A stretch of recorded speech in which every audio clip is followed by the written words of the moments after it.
Good morning dear students. हम कक्षा 12वीं हिंदी के लिए अब अपने अगले पाठ पहलवान की ढोलक यह पढ़ने जा रहे हैं। मैं उम्मीद करती हूँ आपको यह पाठ रुचिकर लगेगा और आप इससे अवश्य ही लाभ प्राप्त करेंगे। Saint Joseph convent senior secondary school Ratlam, class 12th, subject है हिंदी और आपका पाठ है पहलवान की ढोलक। यह भाग 1 है। हम यहाँ चित्र में देख रहे हैं पहलवान दिखाई दे रहा है जो ढोलक बजाता है और जिसकी ढोलक से सारा गांव यहाँ पर प्रेरणा प्राप्त करता है और बीमारी से लड़ने की भी ताकत उसे मिलती है। तो यह है पहलवान की ढोलक। ढोलक का चित्र है, साथ में पहलवान भी नजर आ रहा है और लेखक हैं फणीश्वर नाथ रेणु। इनका जन्म हुआ था 4 मार्च सन 1921 में बिहार में और पूर्णिया जिला है इनका। प्रमुख रचना है इनकी मेला आंचल, पढ़ती परिकथा, दीर्घ तपा आदि। और इनका निधन हुआ है 11 अप्रैल सन 1977 में पटना में। फणीश्वर नाथ रेणु की प्रतिनिधि कहानियों में पहलवान की ढोलक शामिल है। प्रतिनिधि कहानी अर्थात महत्वपूर्ण कहानियों में से यह एक कहानी है और कथाकार रेणु की समस्त विशेषताओं को यहाँ एक साथ अभिव्यक्त किया गया है। रेणु की लेखनी में अपने गांव, अपने अंचल और अपनी संस्कृति को सजीव, उसे बिल्कुल जीवित कर देने की अद्भुत क्षमता है। लगता है मानो हर एक पात्र वास्तविक जीवन जी रहा हो। हमें लगता ही नहीं कि हम किसी काल्पनिक दुनिया में हैं। वह सब कुछ हमें अपने आसपास घटित होता हुआ प्रतीत होता है। पात्रों और परिवेश का ऐसा सजीव चित्रण अन्यत्र दुर्लभ है। मुश्किल है ऐसा अन्य जगह होना। जिस तरह से इन्होंने कहानी को एक जीवंत, जीता जागता रूप दिया है, अन्यत्र ऐसा होना अत्यधिक मुश्किल है। रेणु ऐसे गिने चुने कथाकारों में है जिन्होंने गद्य में भी संगीत पैदा कर दिया है। जब हम कविता पढ़ते हैं वहां तो हमें संगीत का अनुभव होता ही है, लेकिन इस कहानी में भी आप देखेंगे कि किस तरह से यह संगीत से हमें जोड़ देती है। अन्यथा ढोलक की उठती गिरती आवाज और पहलवान के क्रियाकलापों का ऐसा सामंजस्य दुर्लभ है। जब आप ये कहानी पढ़ेंगे तो आपको भी आश्चर्य होगा कि किस तरह से पहलवान, जिसका नाम लुट्टन है, वह ढोलक से अपना आत्मीय संबंध बना लेता है। उसकी आत्मा, उसकी क्रियाकलाप, उसका शरीर मानो ढोलक की आवाज से गति करता है। जैसे ढोलक उसकी गुरु गुरु हो। ढोलक जब आवाज करती है तो वह अपने आप में एक ऊर्जा को अनुभव करता है और पहलवान, सामने वाले पहलवान को हराने में सक्षम हो जाता है। तो इन विशेषताओं की यह कहानी व्यवस्था के बदलने के साथ साथ लोक कला और कलाकार के अप्रासंगिक हो जाने की कहानी है। अर्थात हम लोक कलाकार को महत्व नहीं दे पाते, समय रहते उनका जीवन मुश्किल हो जाता है। समय पर तो कभी तो हम उन्हें बहुत महत्व देते हैं और जब हमारा मन भर जाता है तो ऐसे कलाकारों का हमारे लिए कोई महत्व नहीं रह जाता। तो उसी का बात को यहाँ पर व्यक्त किया गया है। राजा साहब की जगह राजकुमार का आकर जम जाना, अर्थात राजा साहब ने तो लुट्टन पहलवान को महत्व दिया, उसकी देखरेख की और उसकी कला को सराहा, लेकिन जब उनकी जगह नए राजकुमार आ गए तो यहाँ पर केवल सत्ता परिवर्तित नहीं हुई बल्कि पुरानी व्यवस्था भी पूरी तरह उलट गई। पुराने लोगों को भी वहां से चले जाना पड़ा और उस पर सभ्यता के नाम पर एकदम नई व्यवस्था के आरोपित हो जाने की यह कहानी है। अर्थात राजा साहब ने जो मूल्य स्थापित किए थे, जो संस्कार दिए थे, जिन लोगों को सहारा दिया था, वे लोग बेघर हो गए थे। यह भारत पर इंडिया के छा जाने की समस्या है। अर्थात भारत यदि हम कहें तो यह प्रतीक है हमारी संस्कृति का, हमारे नैतिक मूल्यों का, लेकिन इंडिया के छा जाने की समस्या अर्थात जब हम पाश्चात्य कल्चर से भी प्रभावित हुए तो इस प्रकार हमने अपने पुरानी सभ्यता को, पुरानी पहचान को पीछे छोड़ दिया। वे सारी बातें इस कहानी में दिखाई गई है। लुट्टन पहलवान को लोक कलाकार के आसन से उठाकर वह लोक कलाकार के रूप में जाना जाता है। पहलवान है, उसकी चारों ओर प्रसिद्धि है, लेकिन अब वह नए राजकुमार के आ जाने से अपना पेट भरने के लिए भी मजबूर हो चुका है। वह नहीं जानता कि वह क्या करेगा और वह निरीह प्राणी एक बेबस प्राणी होकर रह चुका है, मानो वह आसमान से अब केवल जमीन पर आ गया हो। ऐसी स्थिति में वह गांव चला जाता है, लेकिन गांव की गरीबी पहलवानी जैसे शौक को क्या पालती। यहाँ पर हमें समझ लेना जरूरी है कि पहलवानी कोई सस्ता शौक नहीं है, उसके लिए भरपूर खर्चा करना पड़ता है। मनुष्य के पास अच्छी खुराक होनी चाहिए, तभी वह पहलवान बन सकता है। लेकिन जब वह गांव चला गया तब भी उसने हार नहीं मानी, और उन दिनों जब वह अपने बुजुर्ग बुढ़ापे में गांव में था, तब महामारी फैली और उसने अपने ढोल के बल पर गांव के लोगों को हिम्मत देने का प्रयास किया। तो पहलवान और ढोलक दोनों के बीच बहुत गहरा संबंध है। ढोलक अपने सुर ताल से पहलवान को कोई संदेश देती है। पहलवान जीवट ढोल के बोल में अपने आप को सिर्फ जिंदा किए रहता है, बल्कि भूख और महामारी से दम तोड़ रहे गांव को भी लड़ने की क्षमता देता है, ताकत देता है। तो यहाँ हम पुनः इसका सारांश समझ लें। जब वह गांव लौट करके जाता है तो वह ढोलक बजाकर खुद को भी एक हिम्मत देता है, और साथ ही साथ अपने आसपास जितने भी लोग हैं जो बीमारी से लड़ रहे हैं उन्हें भी लड़ने की ताकत देता है। कहानी के अंत में भूख की चपेट में आए, महामारी की चपेट में आए इस मौत के षड्यंत्र जब अजय लुट्टन की भरी पूरी पहलवानी को फटे ढोल की पोल में बदल देते हैं, अर्थात जब वह महामारी पहलवान को भी अपनी चपेट में ले लेती है, तो इस करुणामय त्रासदी में लुट्टन हमारे सामने कई सवाल छोड़ जाता है। तो यहाँ पर हम संक्षिप्त में इस कहानी को समझेंगे। लुट्टन पहलवान है और वह राजा के यहाँ दरबार में राज पहलवान नियुक्त किया जा चुका है, लेकिन वहां पर समय के साथ साथ बहुत बड़ा बदलाव आता है। राजा के पश्चात जब राजकुमार की सत्ता आती है तो पहलवान बेघर हो जाता है, गांव लौटने को मजबूर होता है, और ऐसी स्थिति में वह ढोलक बजाकर स्वयं को हिम्मत देता है, गांव वालों को भी हिम्मत देता है, महामारी से लड़ने की शक्ति देता है। लेकिन अंत में वह भी उस बीमारी की चपेट में आता है और मृत्यु के गाल में समा जाता है। तो यह कहानी हमारे मन में कई प्रश्न छोड़ती है कि इस तरह के लोक कलाकारों का क्या हश्र रहता है, उनका अंत किस प्रकार होता है। तो यहाँ से अब हम अपनी कहानी की ओर बढ़ रहे हैं। पहला चित्र है उल्लू, जिसे पेचक भी कहा गया है। दूसरा चित्र है यहाँ पर सियार, जो रात के अंधेरे में शोर मचा रहा है। यहाँ पर यह रात, घनी रात का चित्र है जिसमें चारों ओर सुनापन है। और चौथे चित्र में आप देख रहे हैं कुत्ते हैं जो दिन की उजाले में शांत बैठे हैं, लेकिन इन्हें भविष्य का, वर्तमान का ज्ञान रहता है। ईश्वर ने उन्हें कुछ अद्भुत शक्ति दी है जिससे ये भावी भविष्य में होने वाली घटनाओं को समझते हैं। जाड़े का दिन है, अमावस्या की काली रातें, मलेरिया और हैजे से पीड़ित गांव मानो भय से डरे हुए बालक की तरह डर कर कांप रहा था। तो गांव में मलेरिया और हैजे की बीमारी फैली हुई है। हैजा जिसमें उल्टी भी होती है और दस्त भी लगती है। उस समय जब चिकित्सा बहुत अधिक अच्छी नहीं थी, हैजे की कोई अच्छी दवा नहीं थी सब दुनिया के पास, उस समय गांव में यह महामारी के रूप में फैल चुकी थी। पुरानी और उजड़ी बांस फूस की झोपड़ियों में केवल अंधकार था और एक सन्नाटा था। वहां पर कोई हलचल नहीं थी, कोई उत्साह नहीं था, न कोई रोना था, न कुछ किसी भी प्रकार का शोरगुल था। अंधेरा और सूनापन, केवल निस्तब्धता और सुनाई दे रहा था। तो सियारों का क्रंदन, क्रंदन मतलब रोना। जानवरों के पास शक्ति होती है कि वे अपशकुन पहचान लेते हैं। और वहां पर पेचक की डरावनी आवाज, पेचक अर्थात उल्लू की भी आवाज सुनाई दे रही थी, और वह सारी आवाजें कभी कभी उस सूनेपन को भंग कर देती थी।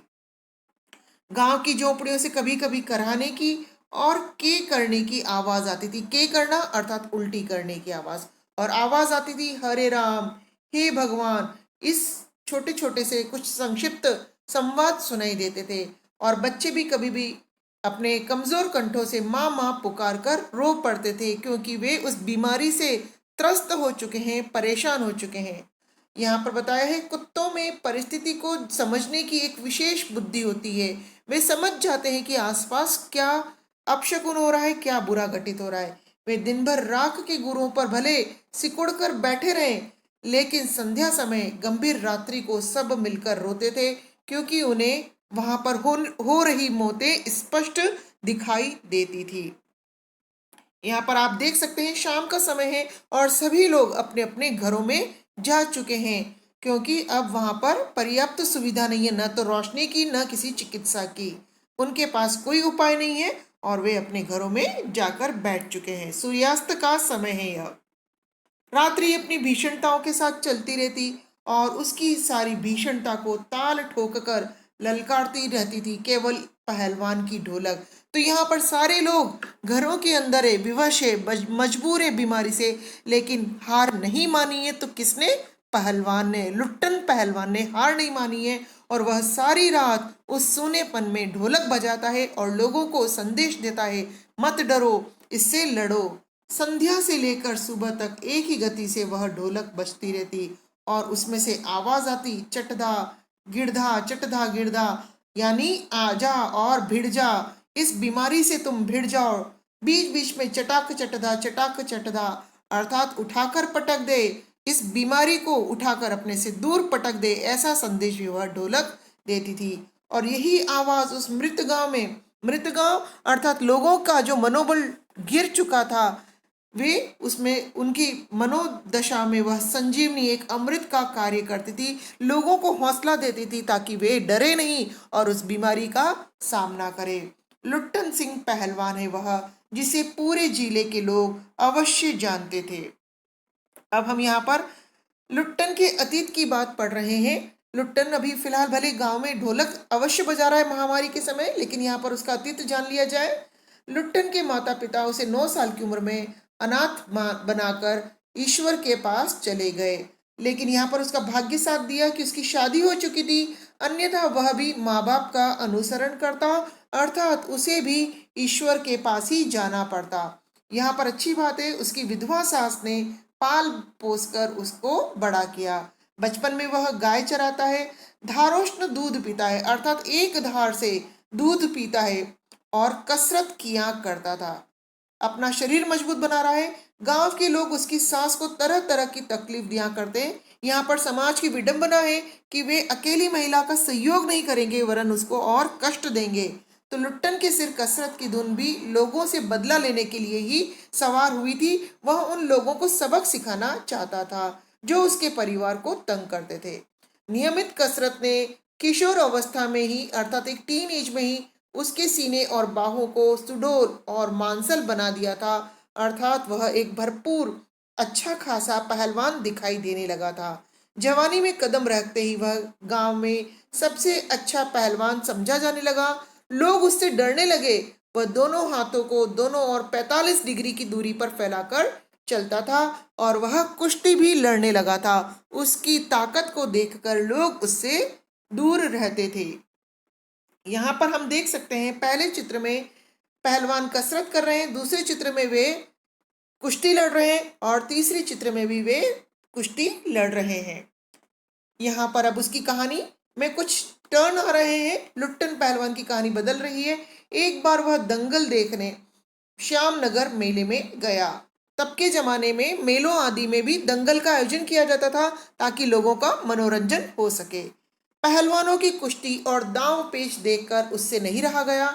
जवानी की मस्ती और ढोल की ललकारती आवाज ने उसकी नसों में बिजली उत्पन्न कर दी, उसे उत्साहित कर दिया। हम पहले भी जान चुके हैं, ढोल से उसका गहरा संबंध है। ढोल की आवाज में उसे कोई संदेश सुनाई देता है। ढोल उसके लिए गुरु के समान है। तो जब उसने मेले में ढोल की आवाज सुनी तो वह उत्साहित हुआ।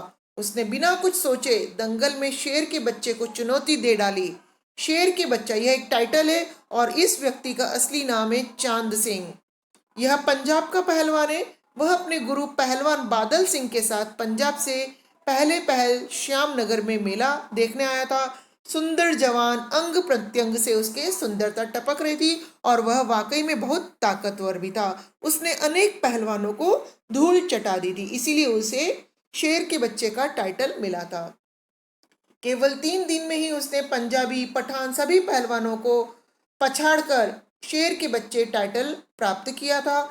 इसलिए दंगल के मैदान में लंगोट पहनकर वह अजीब सी किलकारी भरता और छोटी दुल्की भी लगाया करता, अर्थात वह कुछ जंप करता ताकि लोग उसकी ओर ध्यान दें।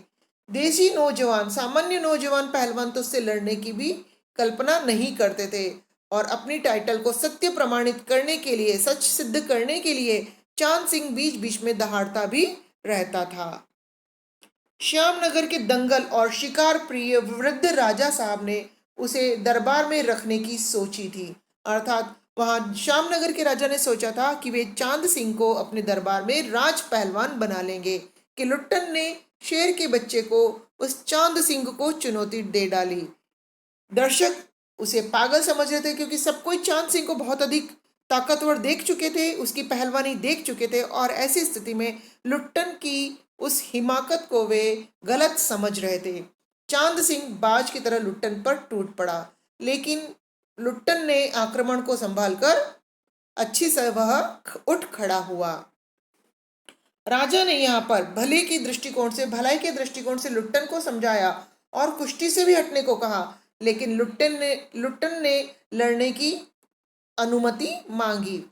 यहाँ तक कि मैनेजर, सिपाही सभी ने उसे समझाया, लेकिन पहलवान लुट्टन ने कहा कि इजाजत न मिली तो वह पत्थर पर माथा पटक कर मर जाएगा। अर्थात वह जिद करने लगा कि वह किसी भी हाल में चांद सिंह से पहलवानी करेगा।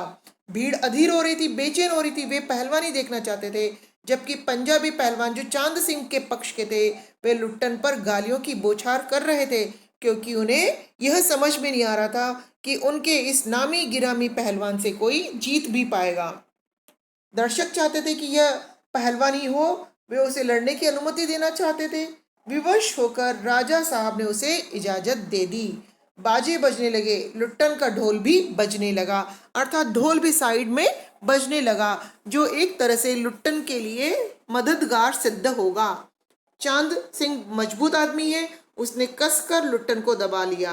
वह उसे चित्त करने की कोशिश कर रहा था। चित्त करना बिल्कुल जमीन पर लिटा देने की कोशिश में था। लुट्टन के समर्थन में केवल ढोल की आवाज थी, केवल ढोल बज रहा था एक तरह से, जबकि चांद के पक्ष में राजबत भी है और बहुत सारे लोग केवल और केवल चांद सिंह के पक्ष में है। लुट्टन की आंखें बाहर निकल रही थी क्योंकि चांद सिंह ने उस पर अपना पूरा दम आजमा लिया था। तभी ढोल की आवाज सुनाई दी, धाक दिना तिरकट दिना, धाक दिना तिरकट दिना। इसका अर्थ था दांव काटो, बाहर आ जाओ। और यह केवल लुट्टन ही समझ सकता था, क्योंकि लुट्टन का ढोल से एक अजीब ही संबंध है। और ऐसा ही किया, लुट्टन ने चांद की गर्दन पकड़ ली। ढोल ने आवाज दी, चटक चटदा, उठाकर पटक दे। लुट्टन ने दांव जोर लगाकर चांद को जमीन पर दे मारा, जो किसी के लिए भी उम्मीद से हटकर था। लोगों को बहुत आश्चर्य हुआ।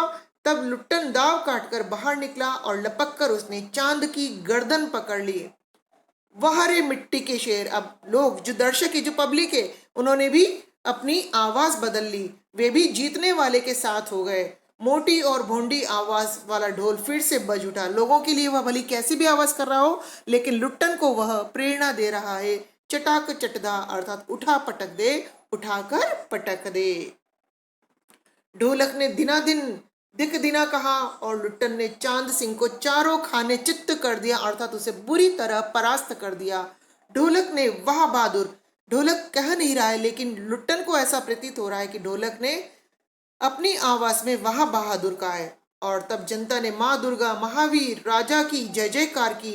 लुट्टन ने सबसे पहले ढोलों को प्रणाम किया और फिर दौड़कर राजा साहब को उसने गोद में उठा लिया। तो यहाँ पर चांद सिंह हार चुका है और लुट्टन की जय जयकार हुई है। राजा साहब ने उसे छाती से लगाकर कहा, जीते रहो बहादुर। राजा बहुत प्रसन्न है, तुमने मिट्टी की लाज रख ली। अर्थात श्यामनगर का पहलवान पहली बार विजयी हुआ है, उसने पंजाब के पहलवान को हरा दिया है। लुट्टन को राजा साहब ने पुरस्कृत तो किया ही, साथ ही साथ अपने दरबार में सदा के लिए भी रख लिया। अर्थात लुट्टन को यहाँ राज पहलवान होने का गौरव प्राप्त हुआ और तब से लुट्टन राज पहलवान हो गया। राज पंडितों ने मुंह बिचकाया, उन्हें यह बात पसंद नहीं आई। तब मैनेजर साहब बोले, सरकार यह अन्याय है। लेकिन राजा साहब ने उसके पक्ष में कहा कि उसने क्षत्रिय का काम किया है, अर्थात चाहे वह क्षत्रिय जाति से न हो, लेकिन कार्य तो उसने राजपूतों वाला ही किया है। तो यहाँ पर हम देख सकते हैं, इस चित्र में राजा साहब का चित्र है और एक तरफ पहलवान का चित्र है। इन राजा की कृपा से अब लुट्टन पहलवान दरबार का पहलवान है। उसी दिन से लुट्टन सिंह पहलवान की कीर्ति दूर दूर तक फैल गई। उसे पौष्टिक भोजन मिलने लगा, वह व्यायाम करने लगा और राजा का स्नेह भी उसे प्राप्त हुआ। तो यह सब उसकी प्रसिद्धि में 4 चांद लगा दिए। अब वह और अधिक मजबूत ताकतवर दिखाई देने लगा। कुछ ही सालों में उसने एक एक कर सभी नामी पहलवानों को मिट्टी सुंघाकर अर्थात सभी को हराकर आसमान दिखा दिया। वह केवल एकमात्र विजेता बना रहा कई सालों तक। यहाँ पर हम देख रहे हैं इस तरह से भीड़ इकट्ठी होती है मेलों में और पहलवान कुश्ती लड़ते हैं। इस तरह से वे दावघात लगाते हैं, लोटपोट होते हैं और एक दूसरे को हटाते हैं। यहाँ पर पाठ का अगला हिस्सा है। काला खां पहलवान के बारे में बात मशहूर थी कि वह ज्यों ही लंगोट लगाकर आ अली कहकर अपने प्रतिद्वंदी पर टूटता है, प्रतिद्वंदी पहलवान को लकवा मार जाता है। अर्थात काला खां, जिसका नाम भी बहुत बहुत प्रसिद्ध है, लुट्टन ने उसे भी पटक कर लोगों का भ्रम दूर कर दिया।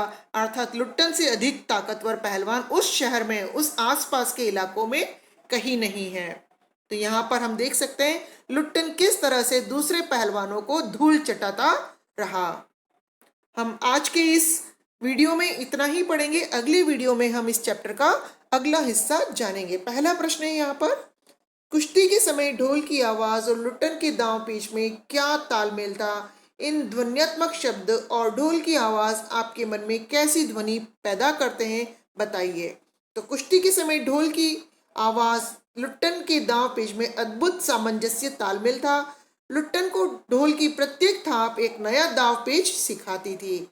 जैसे पहला दिया गया है यहाँ पर, चटधा गिरधा अर्थात आजा भिड़ जा, चटाक चटधा उठाकर पटक दे, चट गिरधा मत डरना, धाक दिना तिरकट दिना दाव काटो बाहर आओ, दिना दिना धिक दिना चित्त करो। ये ढोल, इनके सारे ध्वन्यात्मक शब्द हमारे मन में भी उत्साह का संचार करते हैं।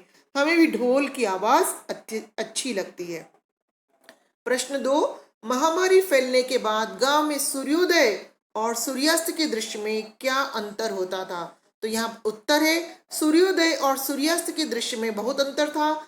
सूर्योदय के समय कलरव होता था, हाहाकार होता था और हृदय विदारक रुदन होता था। तब भी लोगों के चेहरे पर चमक होती थी। अर्थात लोग सुबह सुबह रोते भी थे, उन्हें चिंता भी होती थी अपने लोगों को खोने की, लेकिन तब भी चमक होती थी और एक दूसरे को वे कुछ हिम्मत बंधाते, सांत्वना देते, सहानुभूति देते थे।